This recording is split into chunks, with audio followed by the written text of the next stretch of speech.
The movie begins in the year 2800, when two astronauts from Earth, Adam and Jake, are in their spaceship.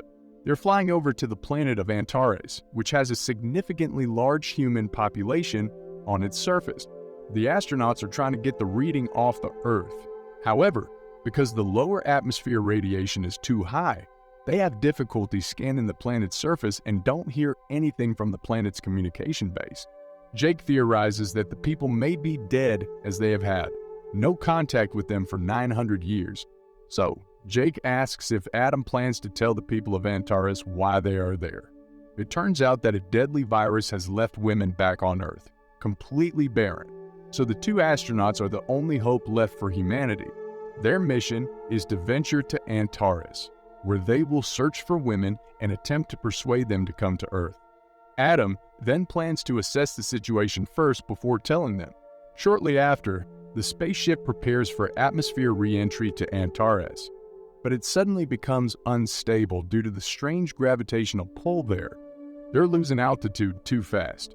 Adam and Jake try their best to regain control of the ship, and to some extent, they do, but it still ends up crashing on the planet's surface.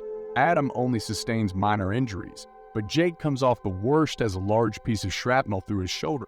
Adam quickly helps him out before the smoke inside the ship suffocates them. Outside the ship, they see that Antares is a barren wasteland with large formations of rocks everywhere with no signs of vegetation. Meanwhile, Adam treats Jake's wounds, reminding him that he's a pilot and not a doctor, and injects him with a futuristic syringe that tranquilizes him immediately. He gives Jake gauze to bite down on and swiftly pulls out the shrapnel. Jake points out a dog, joking that it must be a planet of dogs. Adam dismisses it as he doesn't see anything and points out that Jake is drugged up, but he tells him that he'll check it out. As the two are conversing, suddenly, they hear a dog barking. Until now, they had believed that life on the planet was just a rumor, but with the bark, they get renewed motivation, and Adam starts following the sound. After a bit of wandering around, he comes across a primitive young boy clutching the said dog with a worried look. Adam tries to go near him, but the scared boy points a knife at him, says that the snakeheads are near, and runs away. Unfortunately, after a few moments, he's captured by the snakeheads, who appear to be women clad in primitive military outfits. One of them says that the boy is late for the sacrifice. They quickly disarm him, knock the little boy out, and take him into custody while his dog runs away. On the other hand, Adam tries to catch up with the boy, but he only sees the knife on the ground that the boy held before. A strong earthquake occurs as he picks it up to take a closer look at it. Scared, he immediately calls Jake using his high-tech watch communicator, who tells him that the earthquake's magnitude was 6.2. Adam asks for him to take a geoscan of the area and he'll get back to him. Soon, Adam ventures further into the land until he comes across a massive building, like temple. He covertly sneaks inside and gets taken aback as he witnesses many women there surrounding a hole. The women softly chant Samuru as their queen Samuru arrives. A woman named Taxon proclaims out loud to the all-powerful snake mother to receive their blood offering. Right then, a giant serpent appears from the hole, which is a gigantic cobra. Then the queen Samuru of the planet Antares seems less than impressed by the cult's work. Then Taxon calls to bring out their sacrifice, as the serpent is ready to feed. Taxon's warriors bring the cloaked sacrifice to the room, and they reveal him to be the little boy from earlier. Seeing this, the boy's sister, Dove, one of the queen's soldiers, tries to free him by fighting with Taxon's cult member. As everyone watches, Dove continues fighting alone with the woman, leading her to the pit. Suddenly, the Serpent Lord swoops down and gobbles up one of the cult members. An enraged Taxon orders her women to capture Dove, but the queen stops them, claiming it's self-defense. There's a divide of women inside the temple. One works for Taxon and the other follows the queen. The two leaders almost get into an argument of their own. Then Adam, who had been hiding in a corner this whole time, gets a call from Jake, which alerts everyone in the room. Taxon immediately orders her soldiers to go after him. Yet, Adam uses one of his blasters to create a diversion and flee. During the chaos, Dove orders the little brother, Will, to run, and he manages to escape from the temple. After some time, Adam and the little boy catch up and head to the Space Shuttle, planning to take cover inside. However, before Adam can enter, he's shot in the leg with an arrow by one of Taxon's women. With the help of Jake and the boy, he manages to get inside the spaceship. The boy tells them that the arrow has poison and he has to pull it out, but Adam is already slowly losing consciousness. Outside, the Queen arrives with her army and tells Taxon's followers to go away. At first, they refuse to comply, claiming that it's perfectly legal for women to kill men. Still, when Sumuru asserts that she's the Queen and has jurisdiction over everything, they reluctantly leave. After they leave, the Queen enters the Space Shuttle and confronts the males. The boy tells her the temple snake bit him and he'll die. Adam points a weapon at her, but she tells him that she'll kill him if he continues to do so, and he reluctantly puts it down. She pulls out the arrow, takes out an anti-venom, and injects it into Adam, giving him instant relief and saving his life. Meanwhile, Will is outside looking for his dog and calls out for it.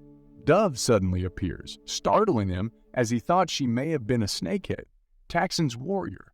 She scolds him about going to the temple zone, but he blames it on Dog constantly running off. She tells him to stay away from the temple guards and the village. He says he misses her, and as Sumuru's bodyguard, he hardly sees her. Dove explains that because she's Sumuru's bodyguard, she can protect him, and if it weren't for the Queen, Taxon would have fed him to the Snake Mother.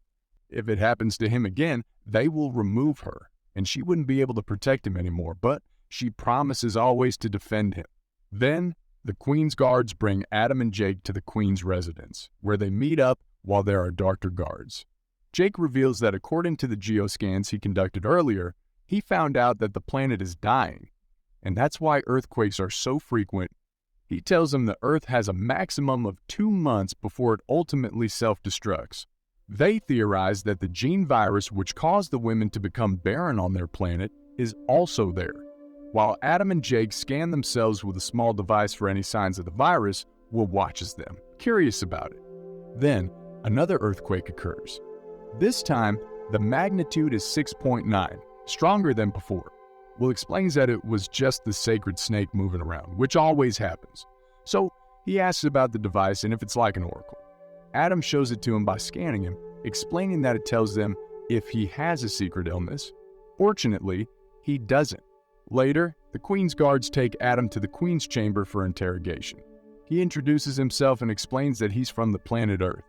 He also claims that the people on Antares are descendants of the Earth, as their government sent some people on a terraforming mission 1,000 years ago.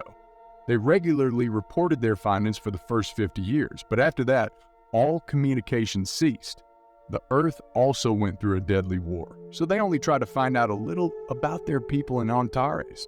Hearing all this takes the Queen aback, but she nonetheless supports the claims, as their legend mentions the planet Earth. As the two continue talking, the topic of snake cult comes up.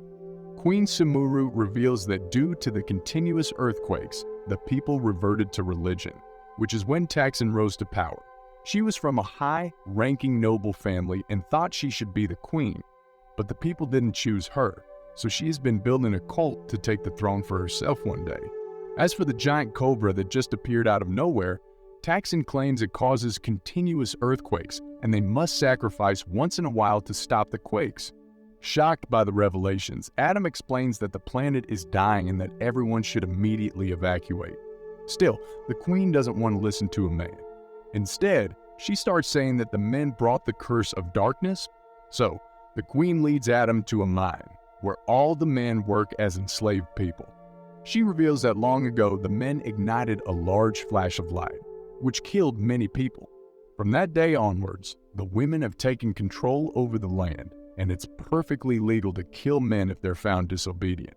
According to the Queen, men are enslaved for sacrifices or occasionally to procreate. The sight disgusts Adam, but he's beaten up and taken away when he tries to speak out his thoughts. Unfortunately, while the guards escort him back to the Queen's residence, they're attacked by Taxon's gang. The notorious cult members slay the Queen's guards and apprehend Adam. Sadly, among the casualties is also Dove. With her dying breaths, she regrets that she wasn't there to protect him before and to tell Sumuru what happened. Will tries to help, but it's too late. Meanwhile, Taxon's warriors bring Adam to Taxon's chambers, where the Serpent Queen asks him to join their cause.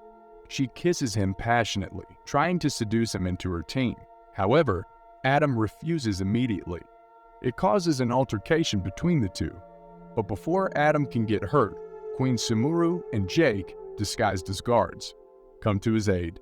Taxon tries to fight back, but the Queen knocks her out with a single punch before leaving.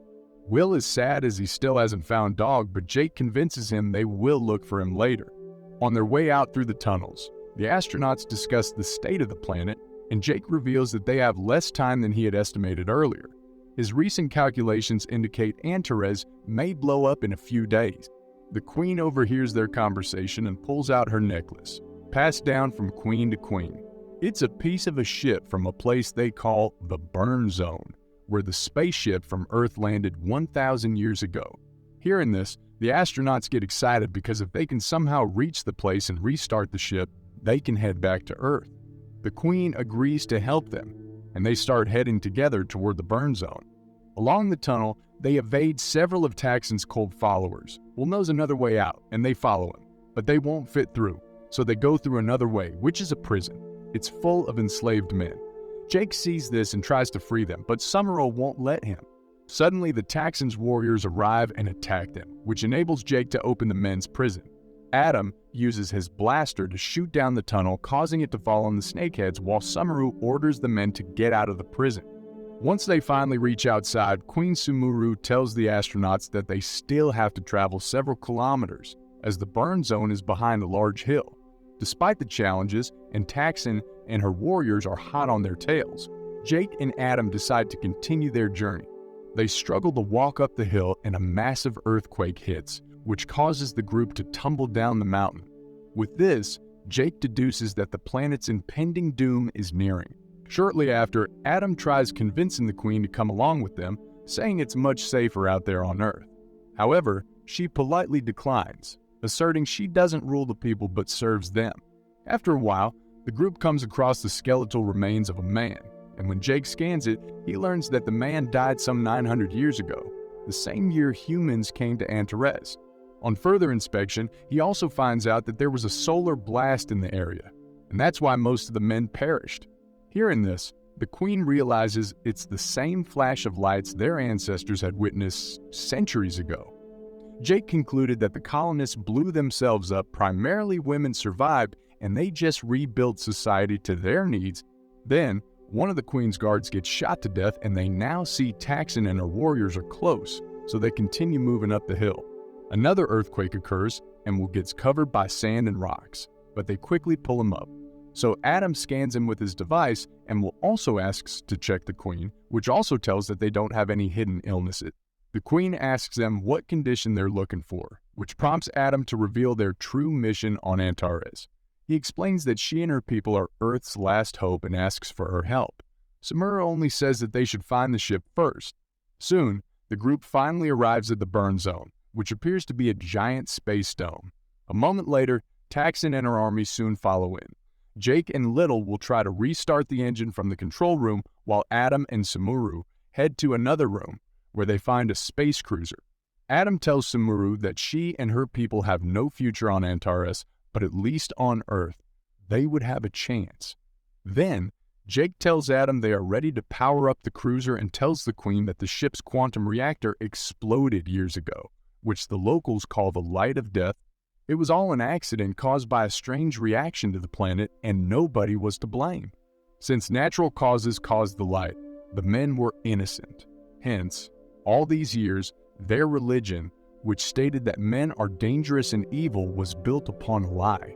The revelation devastates the Queen, and the astronaut continues powering up the cruiser, as they don't have much time left, but to the engine's age, it quickly heats up, possibly causing an explosion. So, Adam tells Jack to shut it down and restart it later. Suddenly, Taxon orders her warriors to attack. So, a deadly battle ensues between the two groups, but Adam, with his high-end weapons, manages to take down most of the cult follower. Taxon challenges the Queen to one-on-one combat, to which the latter agrees. At first, the two are even, but Sumuru soon gets the upper hand, with her impressive fighting skills. When Taxon realizes she's about to lose, she pulls out her knife and lunges forward to attack, but Sumuru quickly stops her. Then, Sumuru throws her against a generator, electrocuting her. But still, the resilient Texan is unwilling to give up.